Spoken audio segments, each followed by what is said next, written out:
Cuando queráis empezar, creo que Silvia iba a dar unos datos inicialmente y luego se iba a distribuir el resto de la sesión. Así que Silvia, por favor, cuando quieras. Perfecto. Juan, muchas gracias. Gracias por organizar el Spadissin en estas condiciones y gracias por invitarnos. Voy a empezar compartiendo mi pantalla.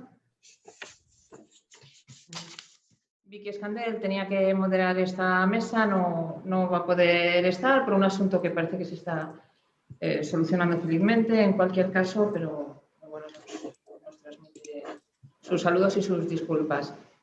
Así que nos presento yo misma, vamos a intervenir en esta mesa, Juan, yo misma, Isabel Pérez, María Mercedes Piñango y Sara Sánchez Alonso.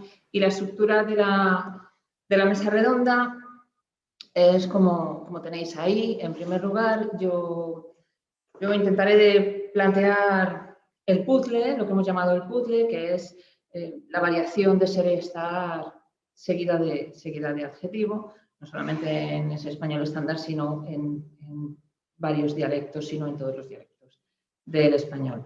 A continuación, la segunda y la tercera intervención aportarán piezas para resolver lo que hemos llamado el puzzle.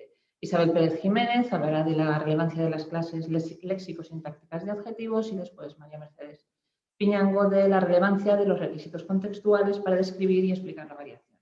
Y por último, Sara Sánchez Alonso nos va a hablar de cómo conseguir las piezas para el puzzle y abordará con ello cuestiones metodológicas. Así que voy ya con la primera parte, con la primera intervención. En esta intervención voy a presentar la distribución de serie estar con adjetivos en español, partiendo de la idea, que es una idea que compartimos todas las ponentes de esta mesa y entendemos que gran parte del público, de que el español es un complejo dialectal que desde el punto de vista geográfico consiste en una suma de variedades y en estas variedades hay hechos lingüísticos comunes o compartidos y hechos lingüísticos que son diferenciadores.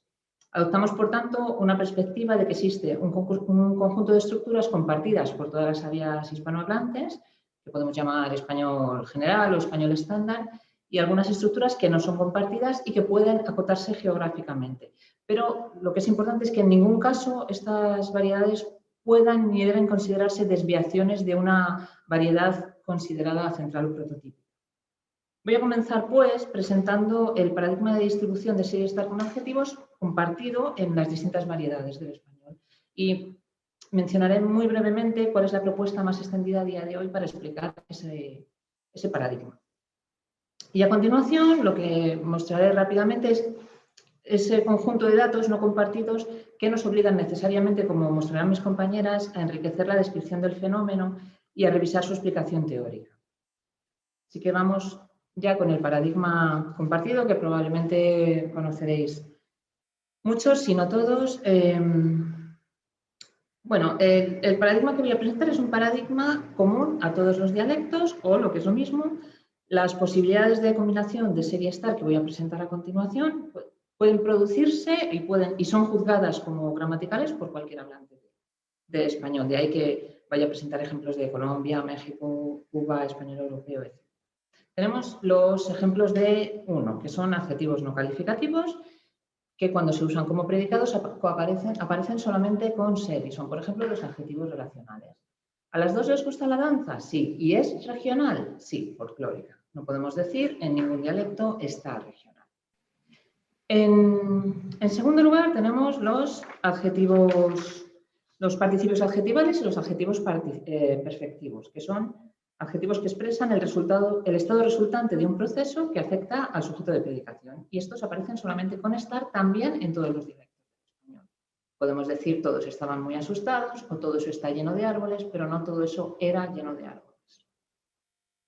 Por último, tenemos el grueso de los adjetivos calificativos, que pueden combinarse con ser o con estar también en todos los dialectos del español. Y hemos dividido estos adjetivos en 4 grandes grupos porque luego van a ser relevantes tanto en mi explicación como en la de mis compañeras. Tenemos, por tanto, adjetivos dimensionales del tipo alto, ancho, bajo, etc. Y dentro de estos adjetivos incluimos también los adjetivos de edad como joven, pequeño y viejo. Tenemos adjetivos de descripción física o de descripción de otras propiedades no físicas, amargo, áspero, denso, dulce, moderno o seguro. adjetivos disposicionales como ágil, agresivo, amable, astuto, cariñoso, etc. Y por último, los adjetivos evaluativos estéticos como guapo, bello, bonito o lindo. Y estos adjetivos, como he dicho, se combinan en todos los dialectos, tanto con ser como con estar, con diferencias de significado.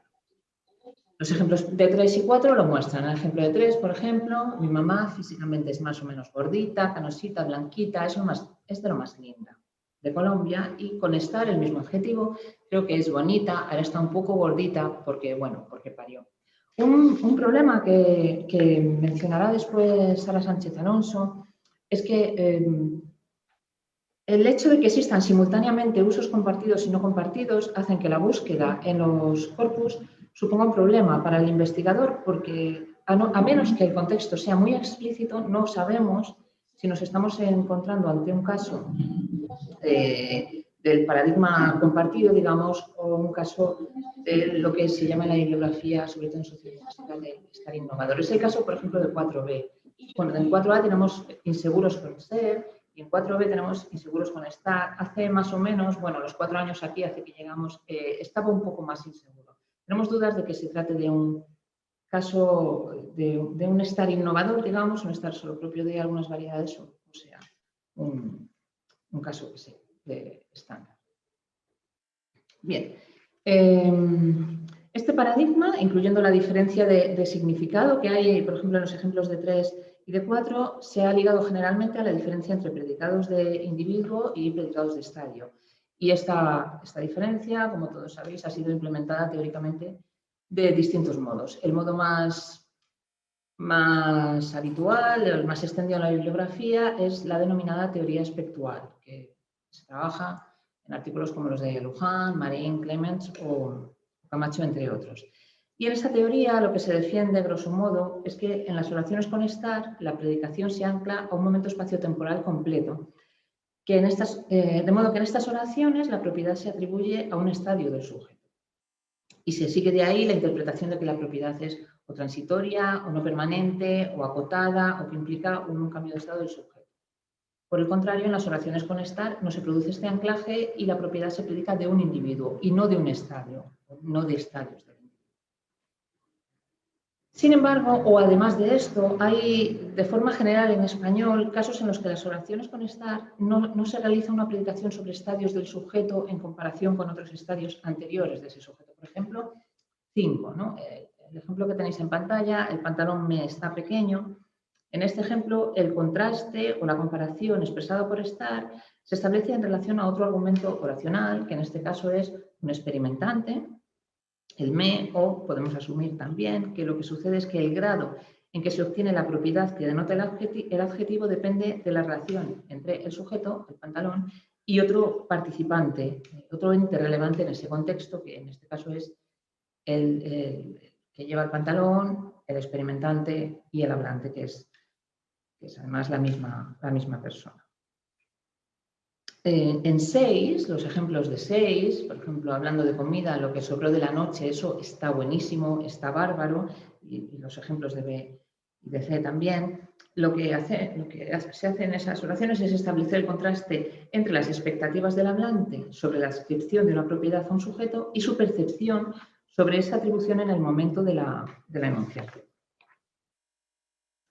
Bien, estos ejemplos en los que hay un componente de significado asociado con las creencias del hablante o con su opinión son los que se han denominado de manera general en la bibliografía uso evidencial de estar o uso perspectivizado de estar. Y lo que sucede en ellos es que estar sigue estableciendo un contraste, pero el contraste no afecta o no parece afectar a estadios del sujeto. En el siguiente apartado, en el que veremos el paradigma un poco más refinado, vamos a ver cómo, si tenemos en cuenta la distribución de ser y estar con adjetivos en otros dialectos del español que muestran usos no compartidos de las cópulas, pues la hipótesis aspectual tiene problemas para cogerlos fácilmente. Tenemos pues, un paradigma más refinado, más grande y más difícil de componer. Y para componer este paradigma, del que voy a hablar ahora, es necesario, como van a hacer mis compañeras en esta mesa virtual, recoger a nivel teórico la intuición de que estar establece un contraste de manera que explique también los distintos usos que presentan la variación dialectal. Y vamos con el paradigma refinado. Bueno, se ha señalado en numerosísimos trabajos de corte sociolingüístico, sobre todo, que en las variedades mexicanas, entre otras de México, Guatemala, Puerto Rico, Costa Rica, Colombia, Venezuela, Ecuador, Perú y Chile, me dejo alguno seguro, pero bueno, en todas estas áreas geográficas son posibles, si bien con cierta distinción y frecuencia, ejemplos como los que aparecerán en la siguiente diapositiva, que de manera general no se aceptan ni en español europeo ni en Argentina y Uruguay. Son los ejemplos que tenéis en la pantalla y grosso modo son ejemplos en los que la propiedad no se atribuye a un estadio del sujeto en contraste con otro estadio, ya sea un estadio temporal o un estadio espacialmente diferente de ese sujeto. Vamos a ver distintos casos. Por ejemplo, los casos de 7. En estos casos, el sujeto denota una entidad que no es susceptible de cambio respecto a la propiedad que el adjetivo expresa.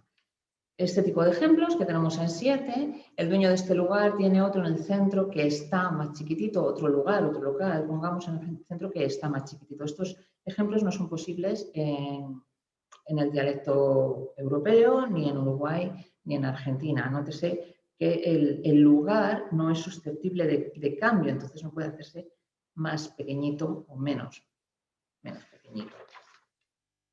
Lo mismo ocurre en el segundo ejemplo con está largo. Está hablando de que el camino no es largo, pero se les hace largo, pero no está largo. En mi dialecto diríamos no es largo. En otras ocasiones, como las de 8, el sujeto sí es susceptible de cambio respecto a la propiedad expresada, pero los ejemplos no indican contraste entre estadios. Por ejemplo, en 8b, la casa está más ventilada, está bastante espaciosa para nosotros tres, ¿no? En este ejemplo, no se está hablando de que la casa esté más espaciosa, por ejemplo, después de una reforma. Que esa interpretación, por cierto, sí sería buena, sí sería aceptable en español de Uruguay, de Argentina o en español europeo. Del mismo modo, los ejemplos de 9 son casos que se llaman casos de primera mención de un referente y se atribuye por primera vez a este referente una propiedad con estar. Tony no era feo, de hecho era guapo. Yo cuando lo conocí y luego cuando lo vi bailar dije, este tipo está guapísimo. Me gustaba su pelo, sus labios y su barba. Estaba lindo. Bien, nótese que en estos ejemplos serían posibles en español europeo o en español de Argentina o de Uruguay si se estuviera hablando de alguien que antes no estaba guapo y ahora sí, o de alguien a quien se conoce y sobre quien se tiene cierta expectativa de belleza o fealdad que de repente contrasta con la percepción en el momento de la enunciación. Pero no pueden darse, no son gramaticales en el contexto en que se acaba de conocer a una persona, en estos defectos. Y por último, está quizá el más estudiado, el uso de adjetivos de edad, que se ilustra en 11 y que es agramatical, de nuevo, en español peninsular, de manera general, en español de Argentina y de Uruguay. Pues mi papá antes traía un tráiler y pues desde ahí me empezó a gustar, decía, yo estaba chiquillo y en B, estábamos jóvenes. Bien.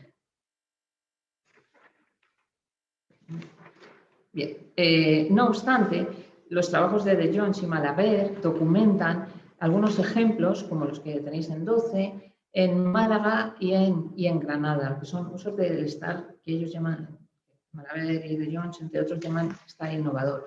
Durante un cierto periodo, cuando mis hijos estaban pequeños, eso mi señora, yo no voy. Yo iba antes cuando estaban más chicos a llevarlos hasta la puerta del colegio. Bien, como he mencionado, la distribución de estos usos es desigual en las variedades americanas. Por ejemplo, Sánchez Alonso, Piñango y Deo, en un trabajo de 2019, señalan que la variedad mexicana muestra la mayor frecuencia y extensión en este uso de estar, seguido de las variedades de Guatemala y Venezuela. Pues bien, este paradigma, que hemos llamado paradigma enriquecido, ofrece un panorama que al menos nos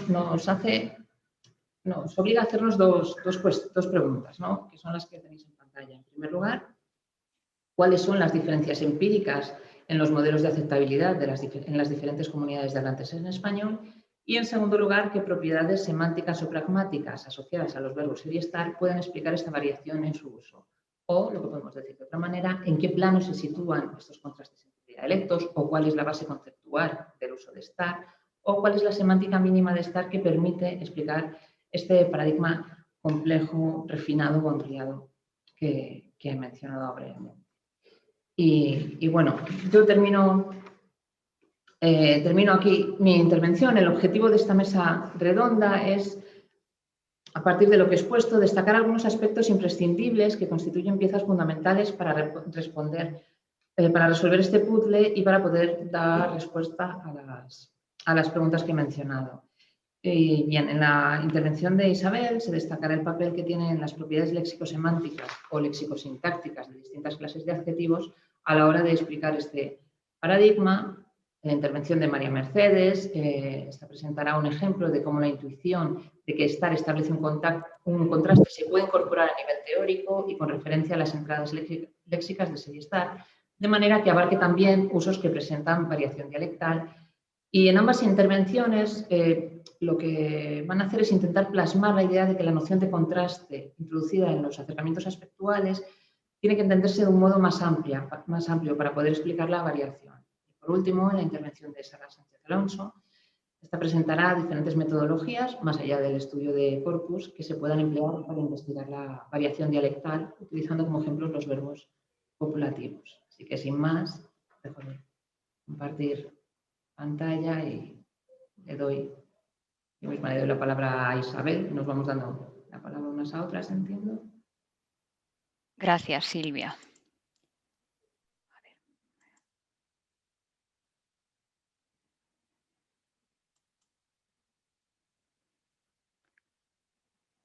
ver.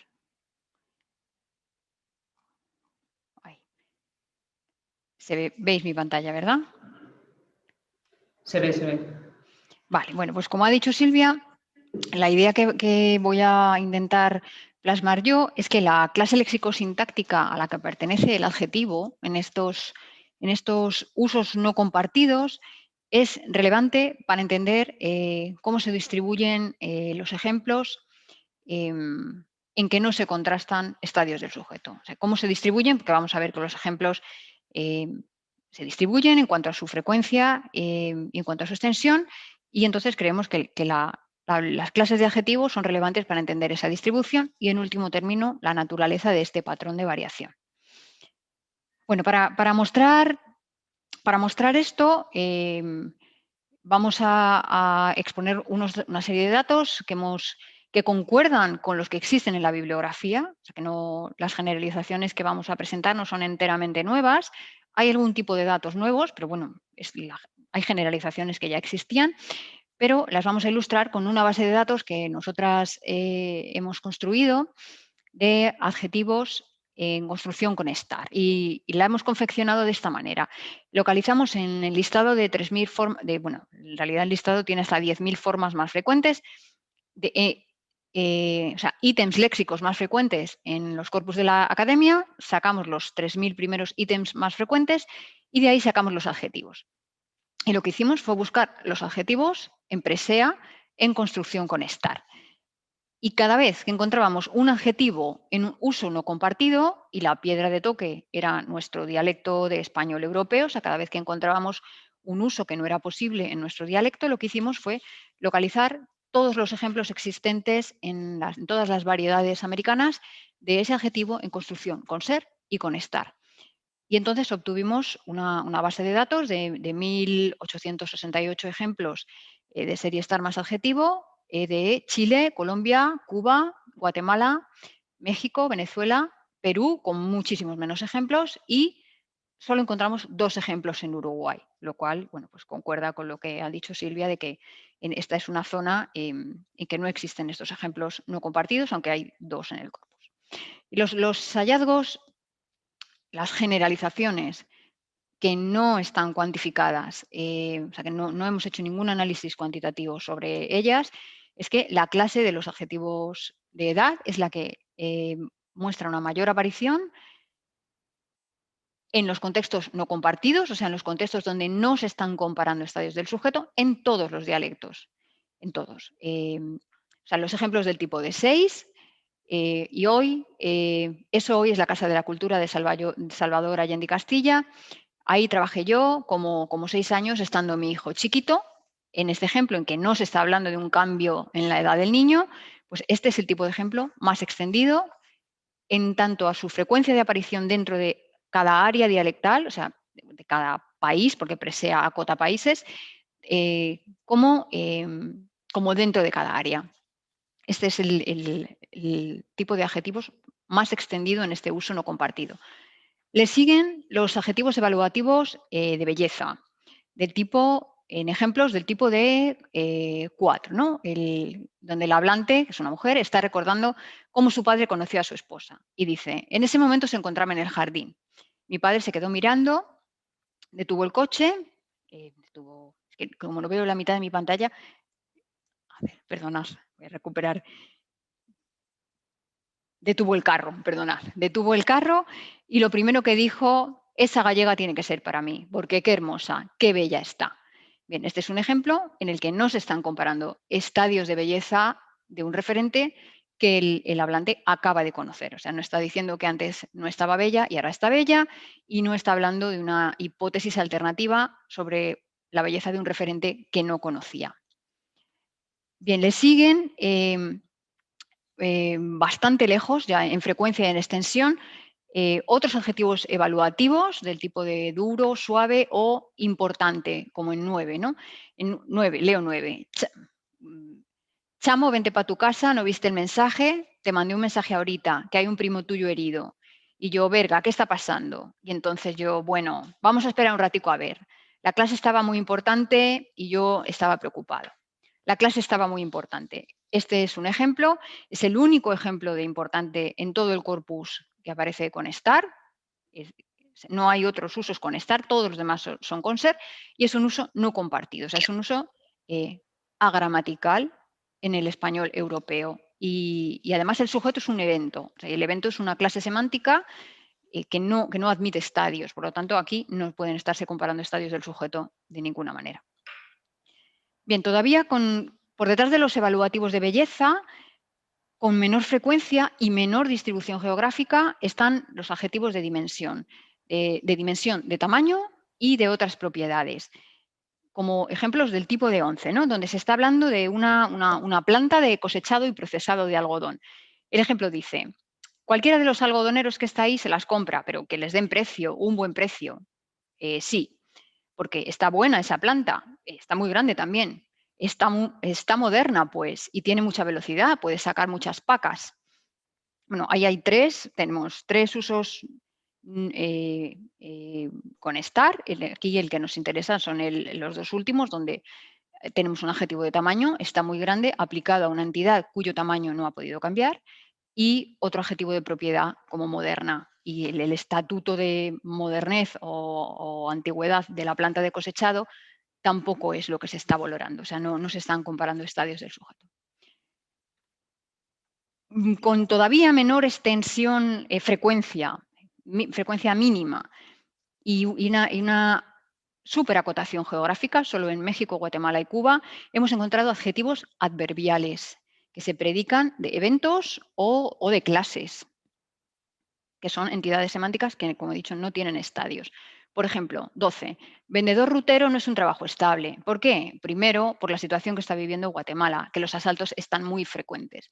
Este ejemplo ya no es que pueda tener otra interpretación en español europeo, sino que en español europeo es agramatical. Y no es posible que se estén comparando estadios tal y como he dicho. Y por último, está el caso de negro para referirse a la raza. O sea, negro que bueno, en fin, es un uso cuasi relacional del que solo hemos encontrado un ejemplo. O sea, ese es el único ejemplo de adjetivo de tipo relacional usado con este estar en construcción no compartida. Y el ejemplo dice, les causaba mucha curiosidad porque desde chiquita fui muy chistosa, ¿no? O sea, estaba muy chistosa y era la única negrita de todas entonces. Y aquí usa negrita con ser. Y continúa. Pero a mi abuelo yo le gustaba mucho, ¿no? O sea, aunque fue difícil, porque su familia, y más en ese tiempo, es que está negrita, ¿por qué? O sea, sí, era muy, muy racista el asunto. Aquí, obviamente, no se están comparando en el está negrita, no pueden estarse comparando estadios del sujeto porque el color negro atribuido a la raza no puede cambiar en el individuo. Bien. Y por último, nuestro último hallazgo es que, pese a que los adjetivos modales del tipo de posible, probable y necesario están muy arriba en la lista de palabras más frecuentes en los corpus, aparecen, no he anotado la posición en la que aparecen dentro del listado de frecuencias, pero están bastante arriba en el listado, pues no hemos encontrado ningún uso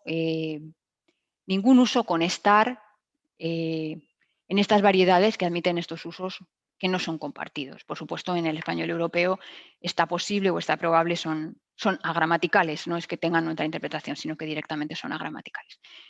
Por lo tanto, lo que encontramos es que parece que hay una gradación tanto en la extensión geográfica como bueno, quiero añadir una cosa, perdonadme, sobre el último ejemplo, ¿no? Que es algo que a lo mejor Sara va a comentar después. Es que puede ser que no haya ningún adjetivo modal con estar en el corpus sea una limitación del corpus. Lo que pasa que, claro, da mucho que pensar. Pero bueno, en principio podría ser una limitación del corpus y habría que recurrir a otras técnicas experimentales de elicitación. Bien, hecha esta precisión, ¿qué es lo que parece que podemos extraer de este análisis? Bueno, pues que parece que hay una gradación tanto en la extensión geográfica como en la frecuencia de aparición de distintas clases de adjetivos en construcción con estar en estos contextos no compartidos, que es la que tenéis en la pantalla, ¿no? O sea, que hay sí, pues que las clases de adjetivos se ordenan tal como se muestra en la pantalla en relación a la frecuencia con que aparecen en este uso de estar, en que no se están comparando estadios del sujeto y además hay una diferencia en la extensión geográfica de este uso en la que también es pertinente esta gradación. Entonces, para entender la relevancia de esta gradación necesitamos pararnos un momentito a pensar en qué significan estos usos no compartidos. Hay muchos autores que han hablado del significado de estas estructuras que solo se dan en ciertas áreas geográficas. Fijémonos en la de García Márquina 2013, ¿no? Ella lo que señala es que este uso, el uso no compartido, o sea, todos estos casos que acabamos de revisar, lo que introducen es un juicio subjetivo, ¿no? Es una aserción que está modalizada en la que el contenido se corresponde con la evaluación personal de un hablante. Bien, la cuestión es que, como ha explicado Silvia en la presentación anterior, este significado de juicio subjetivo modalizado de evaluación personal del hablante se da en las estructuras con estar en todos los dialectos del español si el adjetivo es de cierta clase. O sea, obtenemos juicios modalizados, o sea, casos en los que lo que se está comparando, lo ha dicho Silvia, no es un estadio del sujeto, sino que se está atribuyendo una percepción a un hablante cuando el adjetivo es de cierta clase. ¿Y cuáles son esas clases? Bueno, pues las clases son los predicates of personal taste, o sea, los predicados de gusto personal, y he retomado los ejemplos de la parte de Silvia, del tipo de 16, hablando de comida, eso está buenísimo. Los predicates of personal judgment o predicados de juicio personal, del tipo de agradable, difícil, entretenido, divertido, fácil, como en B, ¿no? Que está hablando de carreras, o sea, grados universitarios que tienen más o menos oportunidades de trabajo, entonces le preguntan por una carrera y le dicen, ¿qué salidas tiene? Las carreras políticas, ¿no? Y dice, está difícil, con políticas, está muy difícil, está mucho más difícil. Bien, aquí tampoco se están comparando estadios de, no sé ni de qué, no se están comparando estadios del sujeto, sino que se está haciendo una valoración subjetiva del hablante. O lo mismo sucede con los predicados de grado extremo, o que en inglés, por si os es más familiar, en la nomenclatura de la bibliografía se denominan wonderful type evaluative adjectives, ¿no? Los wonderful type, del tipo de o predicados de grado extremo, alucinante, bestial, brutal, tremendo, maravilloso, etc. Estos predicados pues también da lugar a estos juicios perspectivizados, como en C. El hablante está hablando de ciclismo, ¿no? De su afición al ciclismo. Dice, pues hoy fui al Amsterdamse Bos, que es un parque, a rodar y estuvo impresionante. O sea, rodar estuvo impresionante o aquello estuvo impresionante o cualquiera que sea el sujeto, esta oración no establece una comparación de estadios del sujeto, sino que lo que se introduce aquí es un juicio modalizado. O sea, lo que se está haciendo es introducir una valoración subjetiva del hablante. Bien, lo que caracteriza a estos tres tipos de predicados, que se ha formalizado en la bibliografía, más en concreto para los de gusto personal, los predicates of personal taste, es que tienen como clase léxico sintáctico semántica, es que tienen un experimentante implícito en su estructura argumental, que para muchos autores es además un nudo explícito en la sintaxis. O sea, es como si en la estructura, como tenéis aquí, ¿no? En la estructura que tenéis en la diapositiva, como si el sujeto seleccionara un sintagma preposicional donde hay un experimentante y sabroso, en realidad sintácticamente es sabroso para X, o sea, sabroso para mí, sabroso para Juan, experimentante que a veces se ve como en el pantalón, se ve cuando aparece explícito. O sea, me es fácil, ¿vale? Por ejemplo, pues un predicado como fácil puede tener un experimentante expreso en la estructura, me es fácil. Bien, entonces lo que nosotros creemos es que lo que está pasando, lo digo desde ya para que se entienda lo que vamos a decir después, lo que está pasando es que en los usos no compartidos, en esta gradación, lo que está pasando es que se está dando un cambio en la estructura argumental de las clases de adjetivos y por eso hay una gradación en clases, porque va afectando clase por clase. Y ese cambio lo que implica es que los adjetivos están desarrollando la capacidad de incorporar, al menos en el léxico y posiblemente también en la sintaxis, un experimentante. Bien. Vamos a volver un momento a qué significa ser frente a qué significa estar. Y lo voy a presentar de la manera más aséptica, o sea, más compatible con distintos tipos de teoría que podamos, aunque como muchos sabéis, Silvia y yo trabajamos en un modelo que no es el modelo aspectual, pero lo que voy a decir sería compatible incluso con un desarrollo del modelo aspectual. Bien, ¿qué significa una oración con ser? Bueno, pues una oración como el árbol es alto, en una oración como el árbol es alto, pues lo que hace ser es atribuir la propiedad al sujeto en comparación con otros individuos con los que forma una clase, ¿no? Pues como en la foto, el árbol que está en el medio es alto. Esa atribución se hace en comparación con otros individuos de la clase árbol. Bien. Cuando se usa estar en cambio lo que hace es comparar estadios del individuo. Bien, y esos estadios pueden ser estadios temporales, como podría ser esa representación del dibujito, ¿no? El árbol, bueno, pues ha cambiado de tamaño y ahora el árbol está alto. Otra interpretación posible es la que tendríamos en un contexto en que la hablante va a visitar a una amiga que tiene un árbol maravilloso en su jardín y ese verano ha hecho muchísimo calor, una sequía horrible y ella espera pues, que el árbol tenga un tamaño pequeñito y sin embargo llega y no, el árbol está alto. Bien, o sea, es un contraste no con estadios previos del sujeto, sino con estadios alternativos del sujeto. La inclusión de estadios alternativos podría ser un desarrollo posible incluso de la propuesta aspectual. Bien, lo que sucede entonces es que cuando estos dos tipos de contrastes no pueden darse, en el español europeo los ejemplos o tienen otro significado o son agramaticales. O sea, en el español europeo, mi casa está pequeña, lo único que puede significar es que mi casa ha cambiado de tamaño. Esta mujer está bella, solo puede decirse si la mujer antes no estaba bella y ahora lo está. O sea, creo que este ejemplo no es ni tan siquiera posible si recién te encuentras a una mujer en la calle que es muy bella. Es que yo no puedo ni decirlo. No puedo decir, qué bella está esta mujer. O sea, no es posible porque no podríamos generar una alternativa, un estadio alternativo del sujeto y cuando el sujeto es un evento que no admite alternativa semánticamente, directamente entonces el ejemplo es agramatical. Los estadios están frecuentes, es agramatical. ¿Qué es lo que pasa? Que cuando el adjetivo es uno de estos que pertenecen a las clases que sí tienen un experimentante en su estructura, pues los ejemplos son gramaticales. Mi casa está genial, esa mujer a la que acabo de conocer está estupenda, que vengas, que es una proposición, está estupendo, y los eventos, su entrada, la fiesta estuvo fantástica, pues también son gramaticales.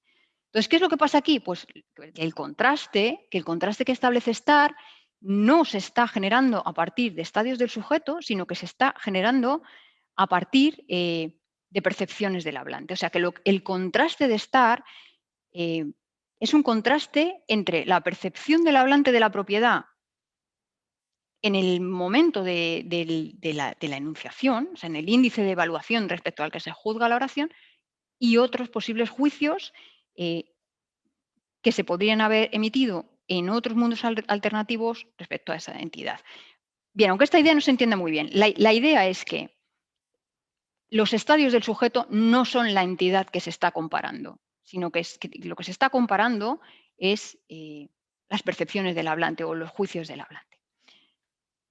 Bien, entonces, ¿cuál es la idea? ¿Cómo conectamos todo esto? Bueno, pues la idea es que si lo que sucede en las variedades que admiten los usos no compartidos, que como hemos dicho, no son áreas homogéneas, sino que en unas zonas se admiten muchas más clases de adjetivos en ese uso no compartido, en otras zonas se admiten menos clases, o sea que hay como una especie de gradación también en la frecuencia. Por ejemplo, en México, donde se admiten el uso no compartido de estar con todas estas clases, pues los evaluativos muestran ese uso no compartido con estar pues mucho más que los adverbiales, como hemos mostrado. Entonces, si la clase del adjetivo es relevante para explicar ese uso perspectivizado, y creemos que lo es, porque en el español europeo son los únicos, los adjetivos que tienen un experimentante son los únicos que permiten ese significado perspectivizado, pues una idea es que quizás que son los adjetivos los responsables de o sea, o por lo menos los adjetivos son una pieza importante para explicar este paradigma, ¿no? Y es que quizá los adjetivos están en una especie de cambio argumental, o sea, sería un ejemplo de variación argumental que se está extendiendo de forma gradual, o sea, que las posibilidades argumentales de los adjetivos estarían en expansión en ciertas variedades, sin perjuicio de que quizá haya un cambio paralelo y que iría así también de la cópula, que es algo de lo que quizá creo que va a hablar Mercedes a continuación. Y nada más, esto es un poco la idea que queríamos lanzar. Pues muchas gracias, Isabel. Y María Mercedes.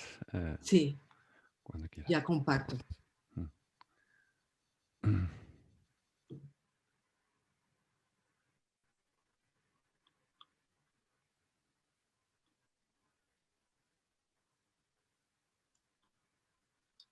Ok,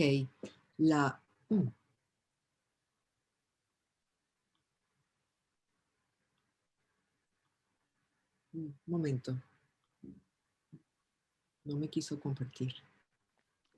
Sí, estábamos viendo las diapositivas, María Mercedes. Así la estaban. Me decía a mí Sí. que no. Ah, ok. Sí, Bueno, no a tamaño completo, o sea, veíamos el lateral. Ahora sí, ahora ya se ve a pantalla completa. Ahora sí. La diapositiva. Ah, ok, sí sale. Eso, muy bien. Entonces, continuando con la presentación de la presentación de Isabel, en lo que nosotros nos queremos concentrar ahora es la perspectiva pragmático-conceptual de la distribución de las cópulas, específicamente partiendo del entendimiento de estar.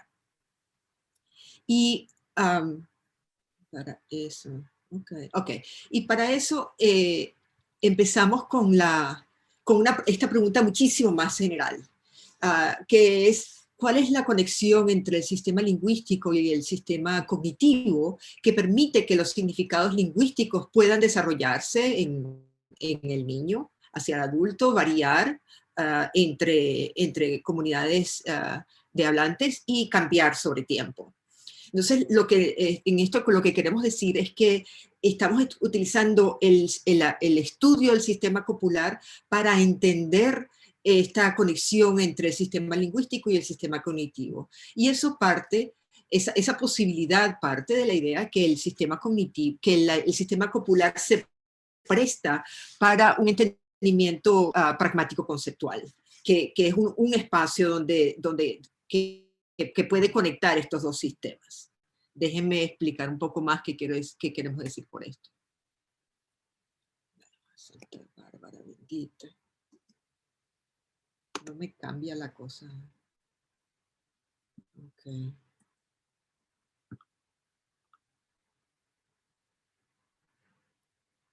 Ya va un momento. ¿Será aquí? Ok. Aquí es. Y partemos por esta idea que el sistema copular del español, que contiene ser y estar, los dos tratan de darnos afirman una realidad verificable. En las proposiciones que acompañan ser y estar tienen esa característica en común, que los dos nos dan una afirmación sobre la realidad la realidad del mundo, y que es una realidad que es potencialmente verificable.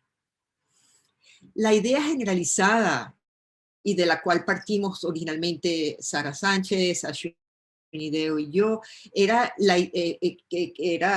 el contraste del que estábamos partiendo, era en la idea de que ser y estar estaban correlacionados con estas propiedades, que ser indicaba realidades que eran permanentes o intrínsecas, y estar que eran temporales y extrínsecas. Y esto, como ya Silvia e Isabel han explicado, por supuesto no es verdad, pero quería establecer esto como nuestra entrada a esta sección para crear un poquito de estructura, ¿no? a lo que estoy diciendo. Entonces, ¿qué queremos decir por el permanente intrínseco? Es que si tú tienes la oración, la piña es amarilla, estamos hablando de la naturaleza de la piña. Si estamos hablando de estar y decimos la piña está amarilla, estamos hablando de que el estadio de la piña es amarillo ahorita, pero eso no va a ser así, siempre va a pasar. O sea que ya vemos que estar nos está dando un poquito más de información con respecto a ser en cuanto a la realidad de esa proposición.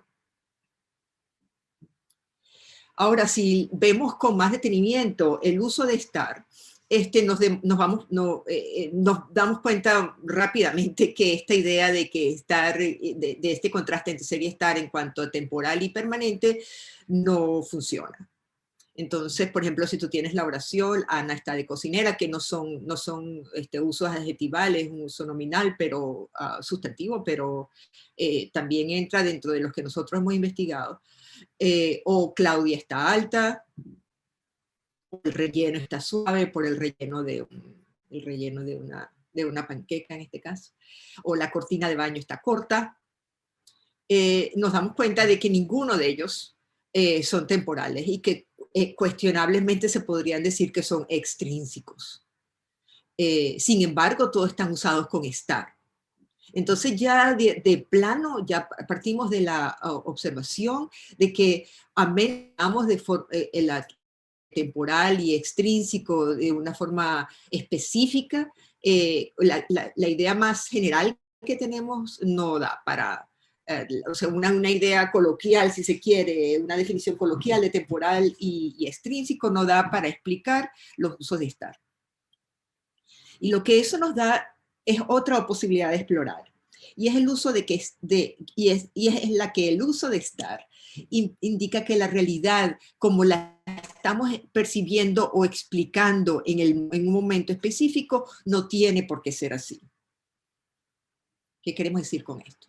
Bueno, primero entonces quiero, esto es lo que voy a estar hablando en los próximos 15 minutos. Primero voy a presentar la idea básica del análisis, y después voy a hablar de sus implicaciones cognitivas y de sus implicaciones comunicativas, y de esta forma ir más allá en cuanto cuáles son las fuerzas que están dentro del proceso de variación y el proceso de cambio que está pasando con estar con respecto a ser. Entonces, y el proceso de cambio es muy claro. Ya hablamos del proceso de variación que tiene diferentes usos, de qué comunidad lingüística estemos hablando, de qué dialecto español estemos hablando. Pero también el proceso de cambio es que irrespectivamente de esa variabilidad, está lenta pero sistemáticamente acaparando el espacio de ser. Y esa dualidad entre la variación y el cambio que observamos es lo que nos motiva a explorar esta posición pragmático-conceptual.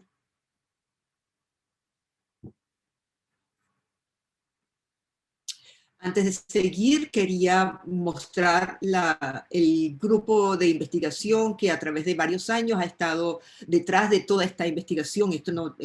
Las primeras autoras de este trabajo que están presentando ahorita han sido Sara Sánchez, que ahorita está en Haskins Laboratories, que queda en New Haven, está asociado a Yale, pero es separado de Yale. Ashwini Deo, que ahora está en Ohio State, y yo. Y de resto está Fray Vera Veledo, que ha trabajado con toda la parte de Ser y Estar con niños en el desarrollo, igual a Laura Colmenares, y el resto han sido estudiantes graduados y de pregrado que han trabajado con nosotros en todo este proyecto. Ok, ¿cuál es el análisis? La intuición básica del análisis pragmático-conceptual es la siguiente: que la diferencia entre estar y ser es codificada, primero que es codificada léxicamente.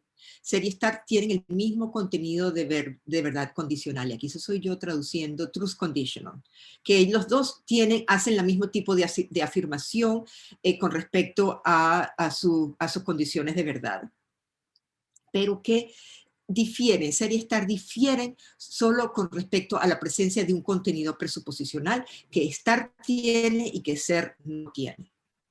Y este contenido presuposicional es el siguiente: que con estar, la situación expresada, la proposición expresada a través de esa situación, que expresa esta situación, debe estar conectada a un contexto a través de la construcción de circunstancias de evaluación parametrizada. ¿Qué significa esto? Que cada vez que nosotros obtenemos una proposición con estar, la situación que esa proposición genera va a ser considerada verdad siempre y cuando exista una situación alternativa que sea falsa. Y esta situación alternativa no es cualquier situación alternativa, pero una situación alternativa que ha sido creada a través de de un parámetro de índices. ¿Cuáles son los parámetros? Son tiempo, lugar, mundo, o contexto estándar y agente. Entonces, de lo que estamos hablando aquí es que estar nos está diciendo, ok, esta situación que yo estoy afirmando ahorita va a ser verdad siempre y cuando exista esa misma situación. Tú te puedas crear una situación alternativa que varía o en tiempo, o en lugar, o en mundo, o en contexto estándar, o en agente, donde esa misma situación sea falsa, basando en esa situación, en estos parámetros. Entonces, ahorita lo que quiero presentarles es cuál sería una conceptualización de esto. Esto es solamente una caricatura, si se quiere, una representación visual de lo que queremos capturar. Si tú tienes la oración, la peña es amarilla, entonces tú estás haciendo una afirmación representada que es verdad en el contexto, en este contexto de tiempo, en la línea de tiempo, es verdad durante el speech time, el tiempo del habla. Y eso lo estamos reflejando en el intervalo I. Ahora, sobre ese intervalo I tenemos un superintervalo, que quiere decir todos los demás tiempos, aparte del tiempo del habla. Entonces el intervalo J es un superintervalo que contiene el intervalo I. Y lo que estamos diciendo con esto es que cuando uno dice la oración, la piña es amarilla, estamos diciendo que es verdad, no solamente para el intervalo I, sino para el superintervalo J. Y para todos los subintervalos, en este caso K, que están contenidos dentro de ese intervalo J. O sea, que no hay ningún tipo de contraste, ningún tipo de alternativa que no sea, que esté, dentro de la cual la piña esa amarilla sea falsa. Y aquí la proposición P es lo que está diciendo, está explicando, está reflejando lo que yo acabo de decir. Ahora, si decimos la piña está amarilla, lo que estamos diciendo de nuevo, como lo que estamos diciendo con ser, es que dentro del intervalo I, la piña amarilla es una situación que es verdad.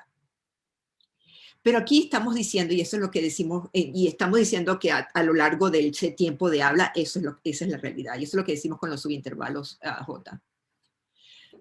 Pero también lo que estamos diciendo es que fuera de ese intervalo tiene que haber una situación de piña a ser amarilla en otro mundo, en otro lugar, en otro tiempo, en otro contexto, en otro contexto estándar, en otro agente, donde la piña no sea amarilla.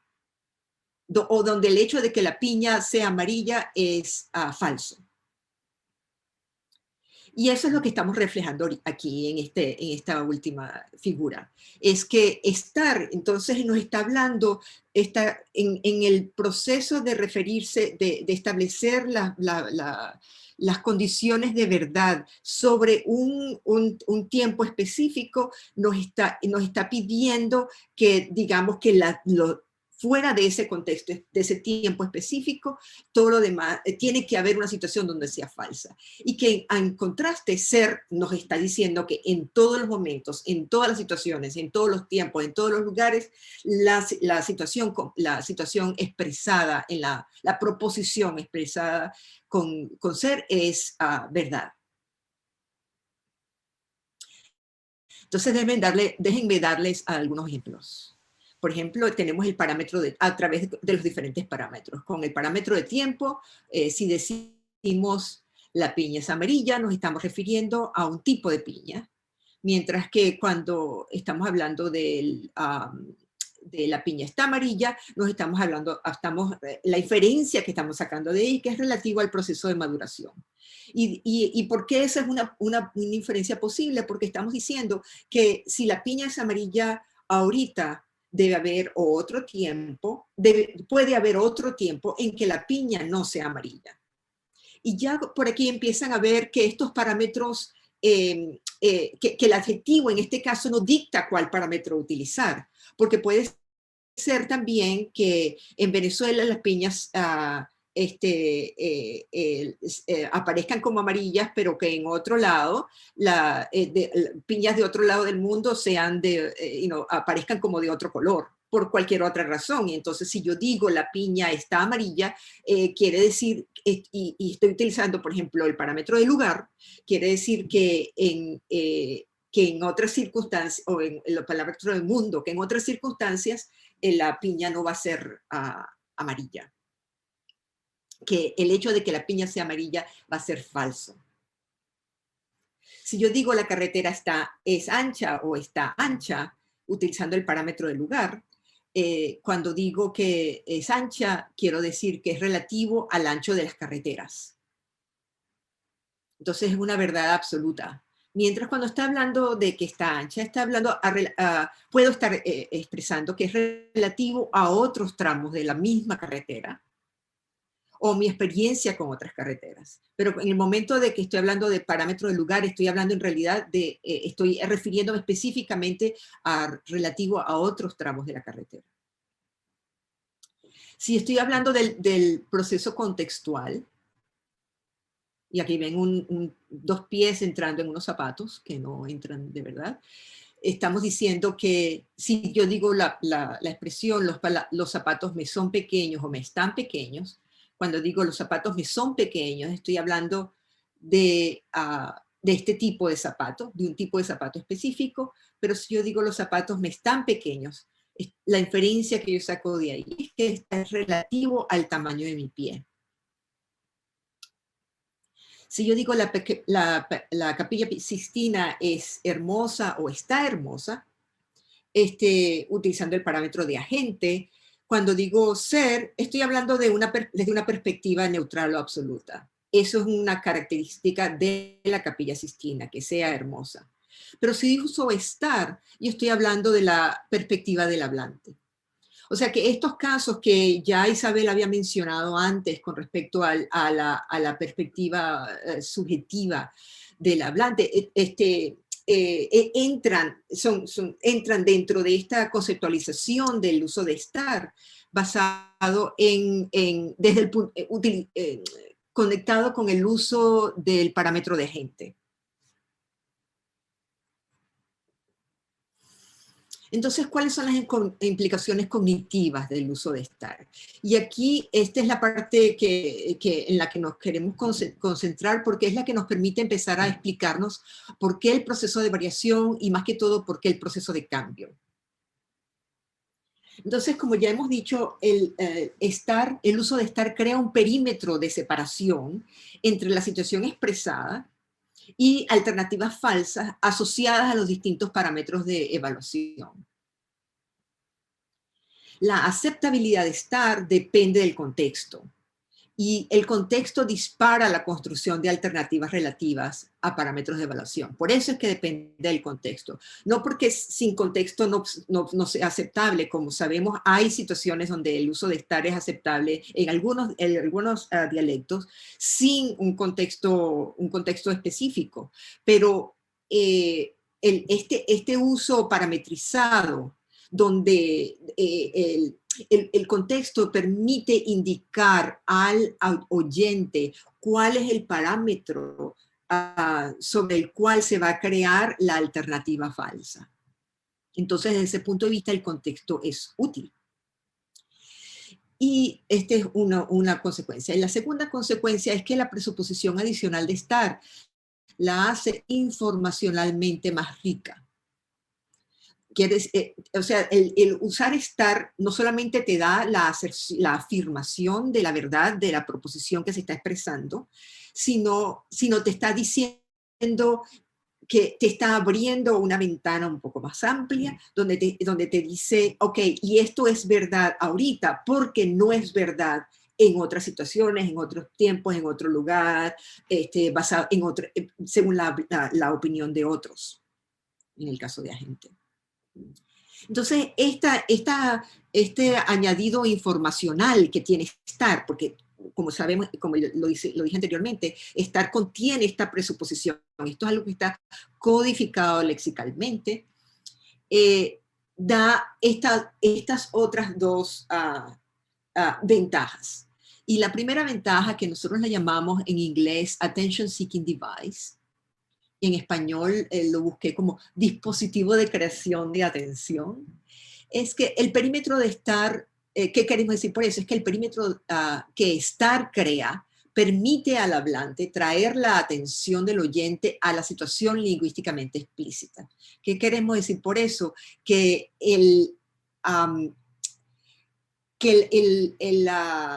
estar está... Cuando usamos estar, estamos diciendo, presta atención a lo que te estoy diciendo ahorita, en esta proposición. Y al decir eso, al traer eso, ya que ha creado este contraste con lo que es falso, entonces introduce un sesgo hacia aquí y hacia la ahora. O sea, lo que te estoy diciendo, diciendo, presta atención a esto. Y eso viene de gratis, si se quiere, a través de esta situación del perímetro que crea estar. Pero que en cierta forma es lo que da este sabor de temporalidad a la que todos somos sensibles. O sea, que no es que la temporalidad no existe en el uso de estar, sino que es un producto secundario, es un derivado de este sesgo hacia aquí y el ahora que que es creado a través de la creación de este perímetro alrededor de la situación que estar denota. También es un dispositivo perspectivizador. ¿Y qué queremos decir por esto? Que localiza la fuente de la perspectiva en el hablante. ¿Y por qué? Bueno, y en cierta forma eso tiene que ver con el hecho de que estamos hablando de aquí y de ahora. Entonces, no solamente el hablante está llamando la atención a la situación a la que se está refiriendo, sino también a ella misma. Y en esa forma, ¿y por qué lo hace? Porque en esa forma contribuye al alineamiento entre hablante y oyente. Está optimizando esta tensión entre el contexto compartido o common ground y su complemento, lo que no es compartido. Entonces, en la medida que yo llamo la atención a la situación del momento, a lo que estoy diciendo, a la verdad de lo que estoy afirmando en ese momento a través de la proposición de estar, yo estoy limando las diferencias entre lo que compartimos y lo que no compartimos. Y podemos hablar de eso más tarde si no está claro. Entonces, estos dos factores, el factor 2A que tiene que ver con atención y el factor 2B que tiene que ver con perspectivización, son factores que estimulan el uso de estar, incrementan la frecuencia de su uso y de esta forma estimulan uso en contextos nuevos. Y esto es algo que hemos estudiado nosotros independientemente y todavía no tenemos un entendimiento definitivo sobre cómo se avanza, cómo avanzan los usos innovadores, como los habló Isabel, a través de los dialectos, a través de las variaciones. Tenemos ciertas ideas, pero no hay un patrón claro todavía y tiene que ver con falta de datos. Necesitamos, como ustedes ven, esto para extraer los patrones necesitamos bastante información adicional a la presencia del estar en sí. Pero lo que sí creemos es que en la medida que más se usa estar, en esa medida se va estimulando la innovación, ya que estar da en ese proceso de crear esta atención hacia el hablante, atención hacia la situación presente, se estimula más el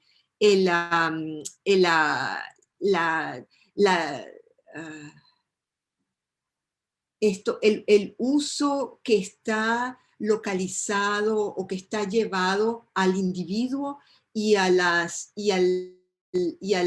nuance. Entonces, no se me ocurre cuál es la palabra, ¿cómo se dice? Que el individuo quiere expresar.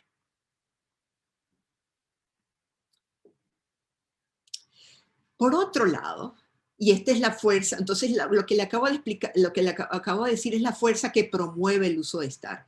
Pero por otro lado, independientemente, nosotros sabemos que estar es cognitivamente más costoso. Eso es lo que hemos medido en otro trabajo. Y es una razón específica, es que requiere la construcción de la situación alternativa. Entonces, a pesar de que el uso de estar es más frecuente, lo que predeciría un costo menor, en realidad eso no es así.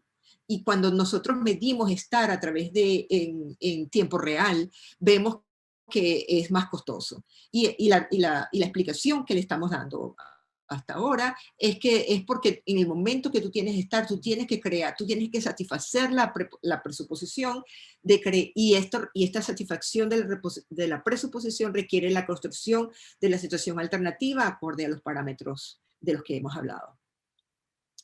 Y lo otro que hemos visto es que este costo se exacerba cuando el contexto no ayuda en la construcción de esa alternativa y en su lugar la alternativa debe ser creada por el oyente de su propia cosecha. En otras palabras, un freno para el uso de estar es que si en dialectos donde el uso, o sea, que hay en la lexicalización de estar están las dos, la fuerza para que se apodere del dominio de ser y la fuerza para que no lo haga. Y este último punto, la fuerza para que no lo haga, tiene que ver con que es costoso utilizar estar.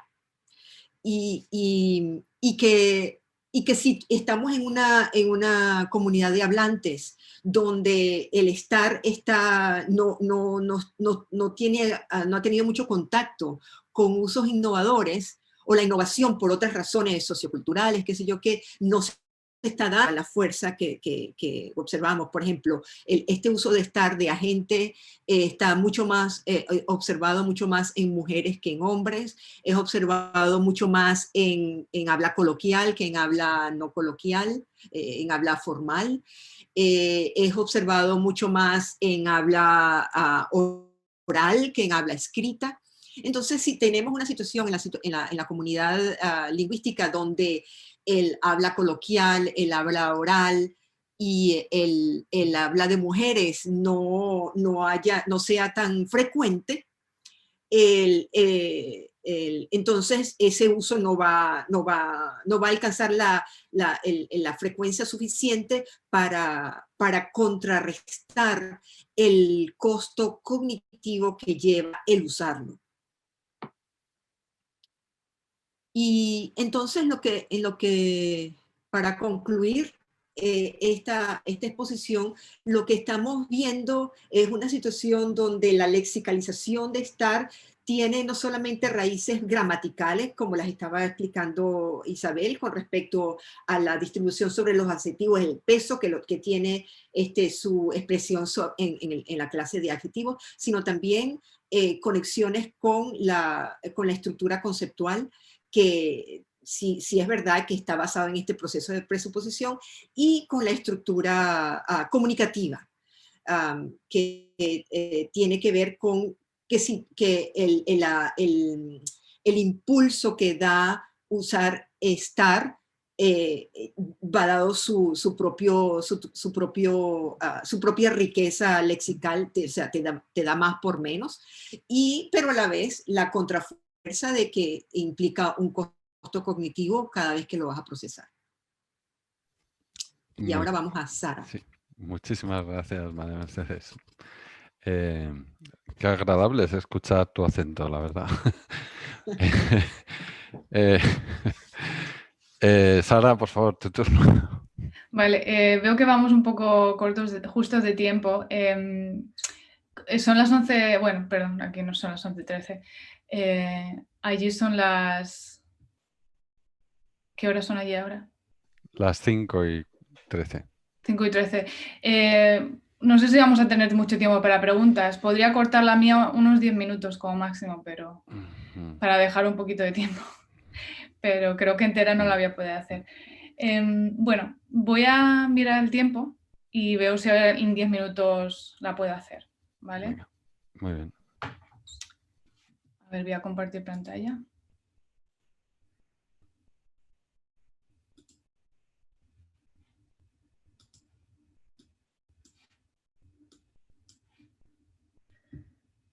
A ver. ¿La veis?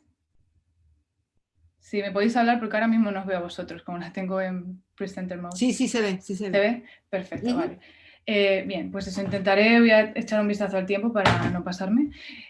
Vale, sí, entonces, como han dicho mis compañeras, en mi presentación os voy a hablar de cómo podemos utilizar diferentes metodologías, más allá de los estudios de corpus, para investigar la variación dialectal.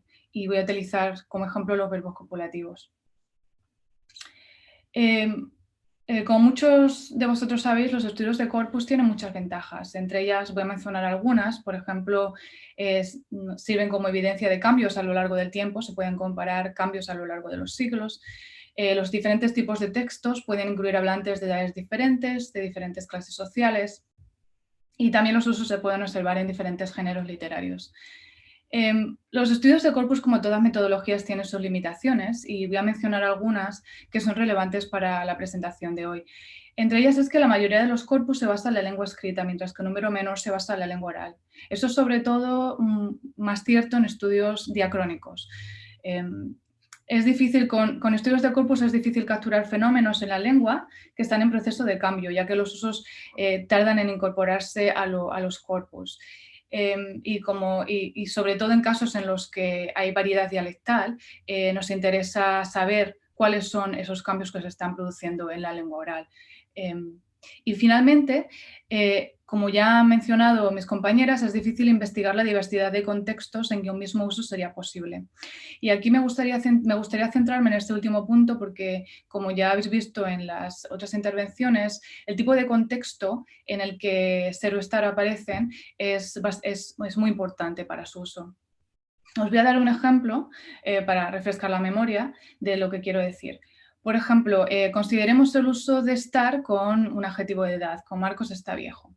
Este tipo de uso lo vemos en casi todos los dialectos que se han estudiado y con el significado de que, por ejemplo, Marcos, no he visto a Marcos, por ejemplo, en 10 años y lo veo ahora y me parece que ha envejecido más de lo que me esperaba, ¿no? Entonces estoy comparando estos dos momentos en el tiempo. Sin embargo, consideremos el siguiente ejemplo en el que también tenemos estar en combinación con el adjetivo viejo, pero es un ejemplo muy diferente. A ver si puedo pasar. Aquí. Es una conversación entre un investigador y el hablante. El hablante dice, es un hablante de español mexicano. El hablante dice, siento que engordo, siento que todo, me siento mal, pierdo condición y eso que fumo bastante. El investigador pregunta, ¿entonces no te quieres preparar para las Olimpiadas? No, y además yo estoy muy viejo para eso. En este caso no estamos comparando dos momentos en el tiempo, sino que en este caso el contraste viene con las expectativas que genera el prepararse para las Olimpiadas.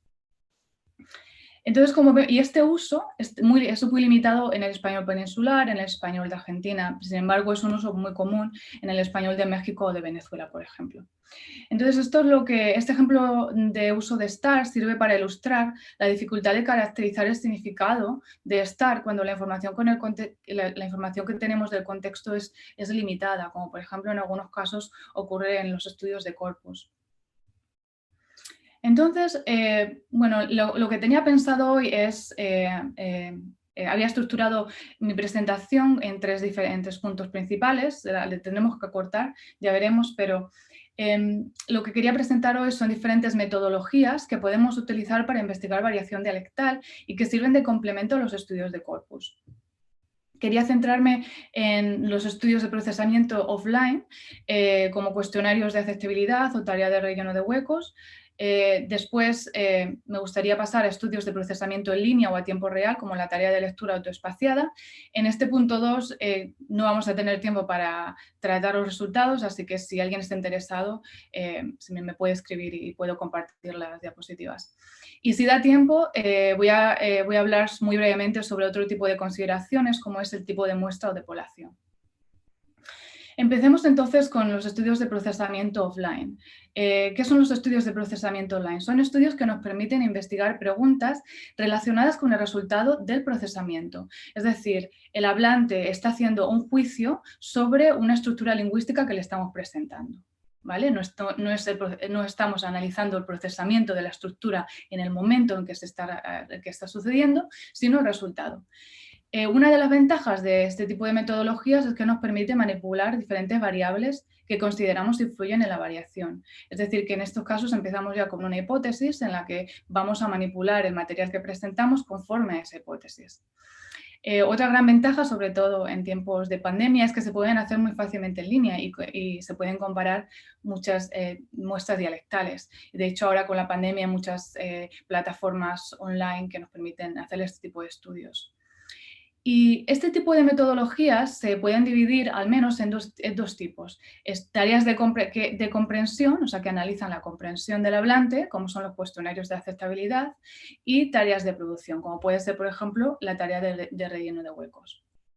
Voy a presentar un ejemplo con cuestionarios de aceptabilidad que hemos realizado en verbos copulativos, ¿vale? Para que os deis una idea de a lo que nos referimos. Bien, pues en este caso nuestra muestra son hablantes monolingües. Voy a presentar los resultados de 120 participantes y 3 dialectos, simplemente para simplificar los resultados de hoy, pero para que sepáis hemos añadido 2 dialectos más que no voy a presentar hoy. Entonces, 120 participantes entre 18 y 37 años, al menos con educación secundaria completa, porque queríamos controlar la influencia del nivel educativo, que sabemos que influye en el uso de SER y STAR.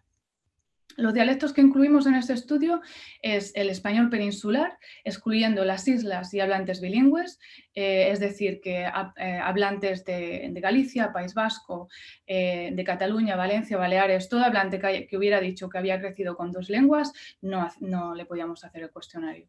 Y hablantes bilingües tampoco, o sea, hablantes de otras segundas lenguas.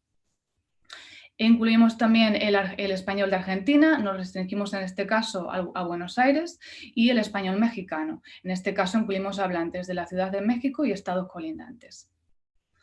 Bien, como ha presentado María en su intervención, lo que nos interesaba aquí era manipular el tipo de contexto que presentamos al hablante.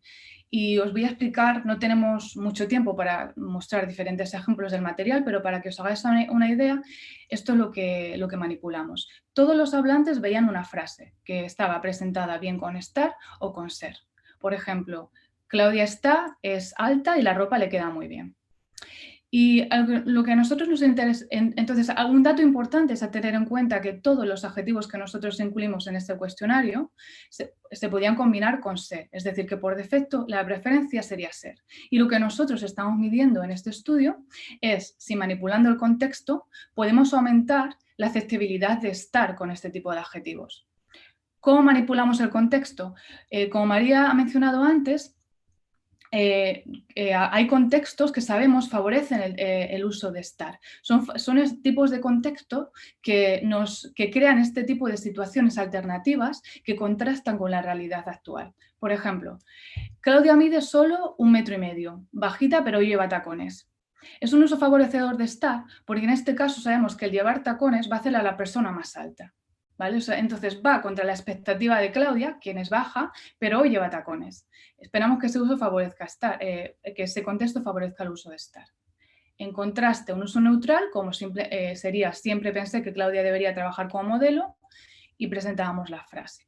¿Vale? Para que veáis lo que veían los participantes en concreto, ellos veían 2 frases. Esther me ha dicho que debería ir al cine a ver la película Mar Adentro. Dice que la historia es emocionante y además está basada en hechos reales. Había una frase con texto y la siguiente frase contenía una construcción con ser o estar. Y había una puntuación. Las puntuaciones aquí son importantes para entender los resultados, así que me voy a centrar en las instrucciones que les dábamos. Estas instrucciones ellos las tenían en todo momento mientras hacían el estudio. Y las instrucciones eran, en esta pregunta vas a leer 2 frases. Tu tarea consiste en indicar si las frases podrían ser dichas por un hablante nativo de español de España.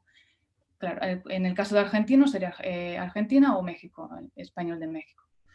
Tu respuesta debe corresponder a una de las siguientes categorías. Entonces, como he dicho, esto es muy importante para entender los resultados. Puntuación 1 significa no suena bien y no entiendo lo que la frase quiere decir. Un hablante nativo no lo diría.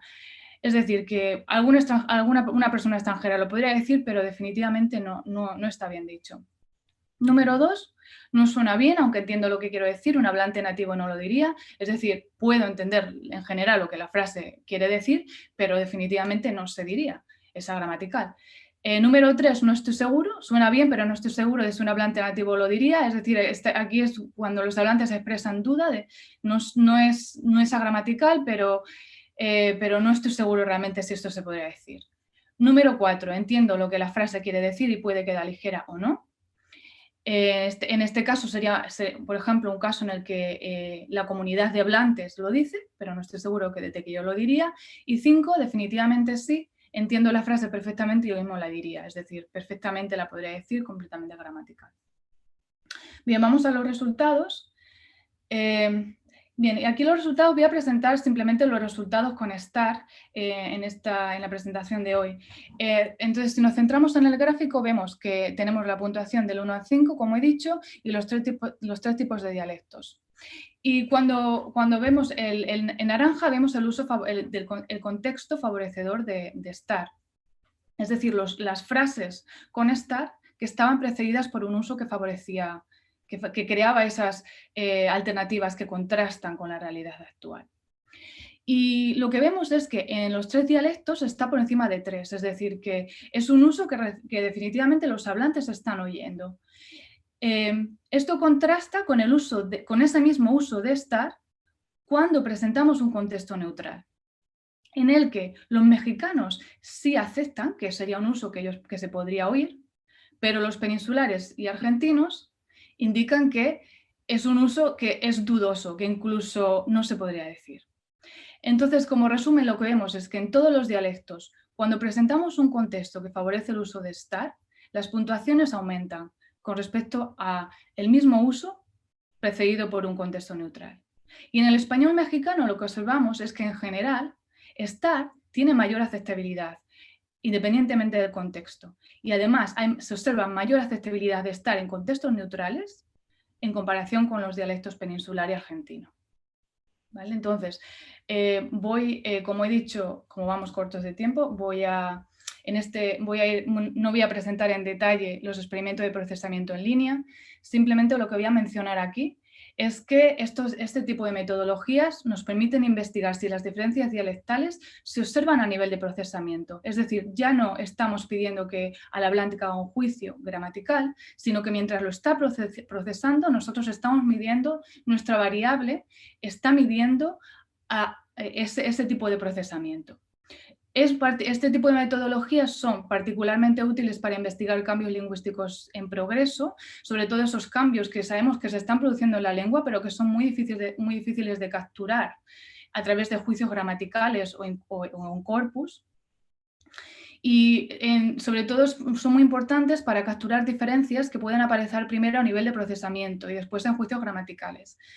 Me gustaría dar un ejemplo de lo que me refiero a nivel de procesamiento, sin entrar mucho en detalle, pero para que os hagáis una idea, en esta tarea lo que los participantes hacían era leer las frases que os he presentado antes, pero en este caso únicamente veían una palabra en la pantalla. Para pasar a la siguiente palabra tenían que presionar la barra espaciadora. Y nosotros lo que veíamos era el tiempo que tardaban en pasar a la siguiente palabra, serían milisegundos. Por eso lo que estoy diciendo de que nos interesa medir, es una medida que se centra en el procesamiento en sí. Voy a saltarme los resultados, pero si alguien está interesado me puede escribir, claro, y los envío. Y voy a acabar simplemente mencionando que es también algo importante a considerar, muy brevemente, es que es el tipo de muestra de población que tenemos en el estudio. Es importante realizar estudios con diferentes tipos de poblaciones, ya que pueden aportar diferentes perspectivas al proceso de variación. Por ejemplo, hablantes bilingües, alguien en el chat ha mencionado hablantes de herencia, creo que ha sido José Camacho, niños, comparación de hombres y mujeres. Por ejemplo, estudios con niños nos permiten investigar el proceso de adquisición de los verbos. Los estudios con niños pueden dejar entrever, por tanto, los usos de ser estar que están cambiando en la población. Un patrón interesante, por ejemplo, que se observa es que los niños, independientemente del tipo de dialecto, empiezan a utilizar estar como verbo copulativo de preferencia. Entonces, la pregunta es, bueno, ¿en qué momento se establece ese contraste entre los dos verbos? Y finalmente, estudios anteriores han demostrado que cuando comparamos hombres y mujeres, cuando comparamos los usos de verbos copulativos, se observan diferencias importantes. En concreto, se observa que las mujeres tienen la tendencia a utilizar mucho más estar que los hombres. Entonces, eso es otro tipo de pregunta que nos podemos hacer. Y voy a terminar ya agradeciendo a los organizadores del Congreso por la invitación y por haber organizado este encuentro.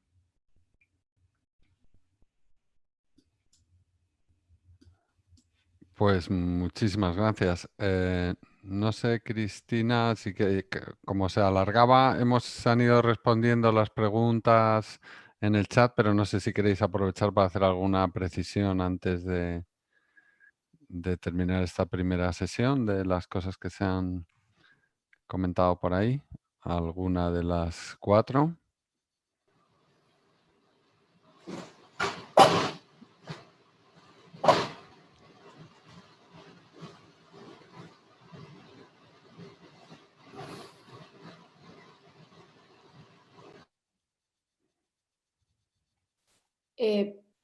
Hay una pregunta, bueno, de hecho hay un debate así en el chat que, bueno, pues no puedo reproducir en su totalidad, pero sí una última pregunta de Liliana para Sara. Dice si podrías mencionar sobre los métodos en línea. Algo, supongo, algún tipo de información más sobre estos métodos en línea.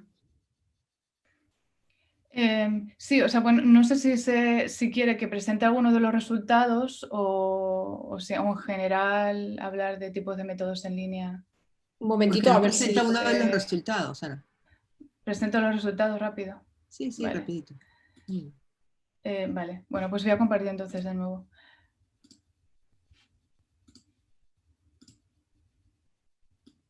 Vale, ¿veis espera, no, todavía no. Ahora. Ya la veis, ¿no? Sí. Vale. Sí, pues por ejemplo, entonces como os decía, para dar un ejemplo más concreto, nosotros medíamos el tiempo que tarda el hablante a pasar a la siguiente palabra. Lo que nos interesaba es lo que ocurre en el verbo, en la cópula, ¿no? En estar y en ser, y en el adjetivo. Y también medimos una palabra después del adjetivo y 2 palabras después del adjetivo. Y esto es lo que observamos. En los dialectos vamos a centrarnos en el gráfico. Como os he dicho, nosotros medimos aquí el tiempo de lectura en milisegundos. Y abajo veis el segmento que estaba leyendo el participante en ese momento. Y lo que se observa es, vamos a centrarnos en estar, que son el rojo y el negro.